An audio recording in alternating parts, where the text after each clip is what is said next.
वैसे तो इस पद्यांश के साथ इसका भावार्थ दिया हुआ है, फिर भी एक बार मैं भी समझा रही हूँ, ध्यान से देखिए। लखन कहा हसी हमरे जाना, सुनहु देव सब धनुष समाना।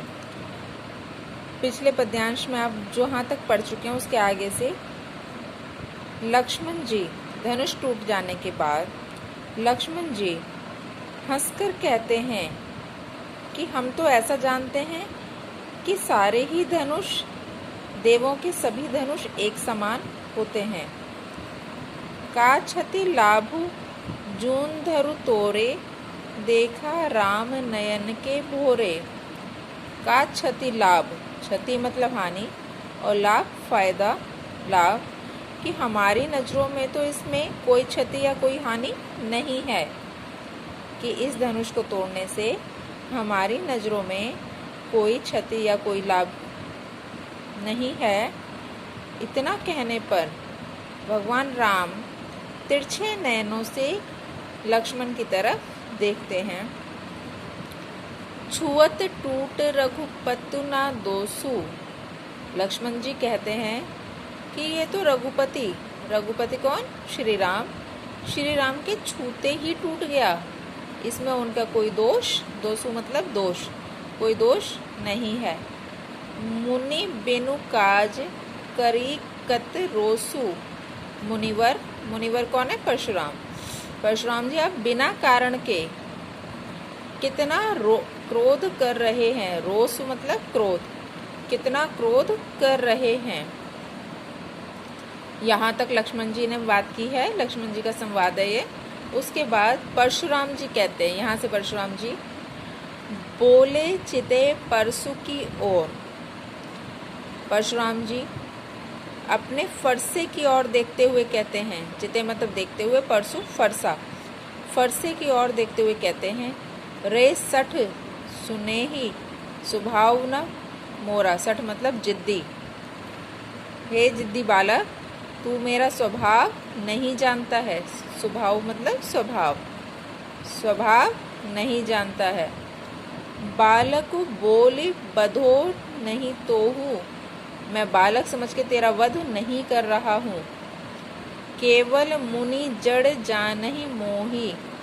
तू केवल मुझे मुनि के समान ही समझ रहा है, एक साधारण मुनि, ऋषि मुनि मान रहा है। बाल ब्रह्मचारी यति कोही। अब परशुराम जी अपने बारे में बताते हुए कहते हैं कि मैं एक बाल ब्रह्मचारी हूँ। विश्व विदित, सारे विश्व जानता है। विदित मतलब जानता है, सारा संसार जानता है। क्षत्रिय कुल द्रोही, कि मैं क्षत्रिय कुल का द्रोही हूँ। द्रोही मतलब विनाशक, मैं क्षत्रिय कुल का विनाशक हूँ। भुज बल भूमि भूप बिनु कीन्ही।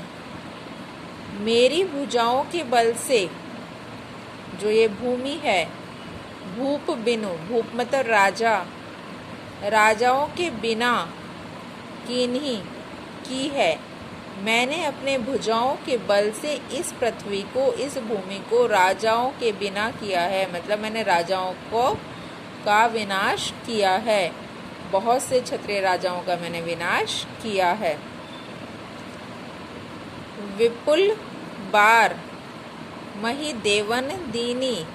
विपुल बार मतलब कई बार, मैंने कई बार इस भूमि को मैंने राजाओं से विहीन किया है और देवों को दान में दे दी है। मही देवन दीनी, और ये भूमि को मैंने देवों को दान में दे दिया है। सहस बाहु भुज, सहस बाहु की भुजाओं, छेदनिहारा को काटना जो बहुत कठिन काम था, सहस बाहु की भुजाओं को भी मैंने काट दिया। परसु बिलोकु महीप कुमारा। महीप कुमार, तुम मेरे फरसे की तरफ देखो। महीप मतलब राजा, कुमार राजा का बेटा। तो लक्ष्मण जी को वो महीप कुमार कहते हैं। महीप कुमार, तुम मेरे फरसे की तरफ देखो। मातु पिता ही जानी सोच बस, करसी महिष किशोर। किशोर भी पुत्र के लिए होता है, कुमार भी पुत्र के लिए होता है, पर्यायवाची हैं ये दोनों एक दूसरे के। महिष भी राजा के पुत्र। ये राजा के पुत्र, मैं तुम्हारे माता पिता के बारे में सोचकर तुम्हें छोड़ देता हूँ। गर्बन के अर्भक दलन, परसु मोर अति घोर। मेरे फरसे की आवाज से तो गर्भों में पल रहे दलन बच्चे भी नष्ट हो जाते हैं, अर्थात मर जाते हैं।